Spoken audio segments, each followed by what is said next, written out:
Hello knitters, Barbara Benson here. I am an independent knitwear designer who also likes to make videos here on my YouTube channel, Watch Barbara Knit. Make sure to check in the description below where you will find links to all my online shenanigans, including how to join the Watch Barbara Knit Facebook group, how to get my patterns to knit up for yourself, and how to support me on Patreon. I kind of have to apologize right up front for my slightly clickbaity title on this video. I was on my morning walk when I thought this up, and I just thought it would be funny and just to see what would happen. But truly, what I wanted to talk about is the one yarn that I truly think every knitter should probably have in their stash. And by one yarn, I don't mean like a specific brand, it's one type of yarn. And by stash, well, maybe we should take a moment and talk about stash. And when a knitter or a crocheter or whomever buys a yarn for stash, what I mean by that is it's a yarn you buy that doesn't have like a precisely planned project to go with it at the time of purchase. It is a yarn that you for some reason fall in love with. It's exceptionally beautiful. It's exceptionally unique. You just know that eventually you're going to find the perfect thing for it, or you just need to have it in your life. So you purchase it and you put it in your stash of yarn. It's a place where when you need that emergency yarn, you know you have it. So the one yarn that I think every knitter should have in their stash is ding, ding, ding. Now we can play the set. Wah, wah, wah, wah. I'm sure y'all were expecting something much more exciting than this. I have had this skein of yarn for quite some time. You can see it has dwindled. I don't have the label anymore. I'm fairly confident it is Patons, P-A-T-O-N-S yarn. It is in the fingering-ish range. And as you can see, it is lime green. Okay, it actually is a little bit brighter in person and more limier in person than it is going to look on your screen. And at this point, you're like, Barbara, why does every knitter need to have this yarn in their stash? And I'm not saying this exact yarn, but a yarn like this or similar. And what this yarn is mercerized cotton.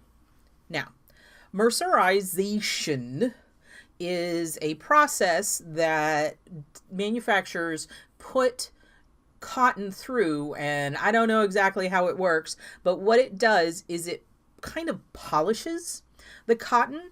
It makes it, there's no way you're going to be able to see it with my bright yarn. It makes it shinier, it makes it stronger, and it makes it take dye better. It makes it smoother. It makes it, I believe the thing I read, silkier. And that is the precise reason why I think you should have it. And not only should you have it, but you should probably have it in a couple different weights and a couple different colors. But the primary color consideration is you need to get it in a color that you would never actually knit with. I prefer a light color. And again, I'm still probably have y'all scratching your head. And what I use mercerized cotton for, and the reason why I always have a ball of this hanging around, is I use it for utility things. If I have a pattern that calls for transferring stitches to waste yarn. Now, what that means is, for some reason in a pattern, you have stitches that you need to put on hold. Very common locations this happen is if you're making like a top-down raglan, you're going to at some point put the sleeve stitches on hold while you continue to work on the body. Or if you're knitting a flat garment, you frequently will leave the shoulder seams on hold. If you are knitting a mitten, something glove-like, when you do the body and then you hit the point where you've built out your thumb gusset, and then you're going to put your thumb stitches on hold while you continue the rest of the hand. It is putting those stitches on hold, and what you do is you take and you cut off a piece of your mercerized cotton, and you use a yarn needle and you transfer those stitches to this yarn. Okay, I usually cut off a fairly long piece. Once they're transferred, I then tie the ends together so there's no chance of me losing those stitches, and they are on hold. I also use mercerized cotton for lifelines. What is a lifeline, you may ask? I'm sure that most of y'all, or a lot of y'all, know, but a lifeline is something you put in when you're knitting something complex and you're worried you might make an error. So when you are very confident in your progress that you've done, and usually it's like at the end of a repeat, especially if you're doing lace, or right before you start shaping, or at a turning point in the pattern, you finish that row, and then again, you take your waste yarn, you put it on a yarn needle, and then you thread your waste yarn through the stitches that you just finished. You're going to want to leave long tails on either end so that there's no chance of it pulling out, or even if it's a smaller thing, again, tie them together as long as it's not pulling it in. And then you leave that waste yarn in there, and it is a lifeline, so that if you keep going and identify that you made an error, instead of having to painfully go back stitch by stitch, or be stressed out pulling out your needles and then just ripping it back, what you can do is pull out your needles, rip it back, but know that that line is in there, so when you get to that spot, your fabric will quit unraveling because it will run into your lifeline. And it is usually smart, especially if you're working in something complex, to put lifelines in. Some people put them in between every single repeat on fancier laces or complex cables, things like that. So a lifeline. I also use my mercerized cotton for doing provisional cast-ons. Again, it's a color I'd never used. It's simple, it's easy, it's very smooth, it doesn't catch on anything, and I will do that. And honestly, my preferred provisional cast-on is cast on and knit with waste yarn. So all you do is cast on the number of stitches you need, knit about this much, cut this yarn, and then just start knitting with your real yarn. And then you can easily identify where your changes, because the yarn has changed. You go back in, pick up the stitches that you left, the color that you want, and remove the color you don't want. But why, you may ask, Barbara, is mercerized cotton your fiber of choice for this?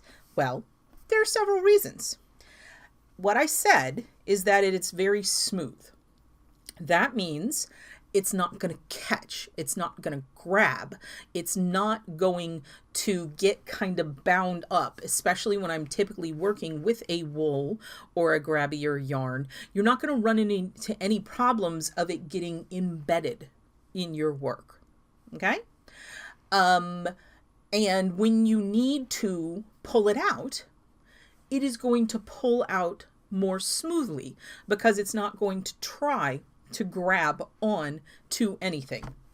So that is why I like the mercerized cotton. I pick out a very bright color that I would never really knit with, because then it's going to be very easy for me to see and identify and know that it's in there. And that's why I use it for waste yarn. Now, if you are doing something like a provisional cast on, it is a good idea to use a yarn that is in the same size range as the yarn that you're knitting your project in. So you might need to have a couple different weights of this cotton in your stash. If you knit with, identify what you knit a lot of. I knit a lot of fingering weight, so I have fingering weight. You might knit a lot of worsted weight, so you might want to make sure you have some worsted weight mercerized cotton on hand. And again, it's just a ball that floats around in your stash, but I will promise you, you might reach for it more than you would think because, you know, you might need it. Another place you can use it if you are doing an afterthought heel on a sock, which what you do, again, it's a waste yarn application. And waste yarn typically is just any old leftover yarn that you have laying around. But it might be the same color as what you have, or it might be something that has fuzzies on it that's going to get fuzzies into your thing. I just, instead of using leftover yarn, have the mercerized cotton as my dedicated, this is my waste yarn. Lifelines, transfer to waste yarn. The other thing is when I said sometimes like when you're working on something in pieces, and you have the seam, you're going to need to block with the waste yarn in because you're blocking your pieces before assembly. A mercerized cotton is not going to, again, it's not going to felt. A light color, it's probably not going to bleed. They're usually very color fast. It's my go-to. It is what I use. And I thought I would share that little tidbit with y'all. It's, you know, here. Oh, there we go. It's a little there we go. It's a little overexposed in here. Let me see if I can, what happens if I do this? Ooh. I can't get me and it in focus at the same time. There we go. See, and then, oh, too light, too dark, whatever. So this is my minor, just silly attempt to make a clickbait video, but it really isn't. I think it is. It's something I thought about it making this video for y'all. I taught my blocking class this past Saturday, and it is one of the pieces of advice that I always give in my blocking classes, that mercerized cotton is a good thing to have on hand for all of the reasons I just stated. And I was like, you know what? That is something I should probably share with my YouTube audience as well. So if you don't have any, you might want to grab some. And this is definitely something that you could get at Michael's or Joann's or your local yarn store. I'm not talking about running out and buying like a $30 ball of yarn. This is not one of your more expensive products. So just have it hanging around. I've also seen it in bright orange, which would also work very well for me. But if you're someone who knits in bright orange, not a good option. So just think about what colors you knit in. White, always a good plan. You need to see it. I don't know that I'd ever go with like a black or a darker color because I just would be concerned. I don't know why though. I mean, is black any more likely to run than other colors? I don't know why. It just doesn't seem right. I have no good reason why I don't use black. Maybe you will find that black works best for you. So I just thought this would be a fun video. Are there any little like quirks that you have like this, things that you love to have in your stash or love to have in your knitting bag that is just like a little special tip that you might have for anyone? I would love to hear about it in the comments in the video. As always, I love chatting about these kind of things. If you like this video, please give it a thumbs up, click that like button. And if you would like to be notified whenever I upload a new video, please subscribe to my channel and select notifications. Thank you so much.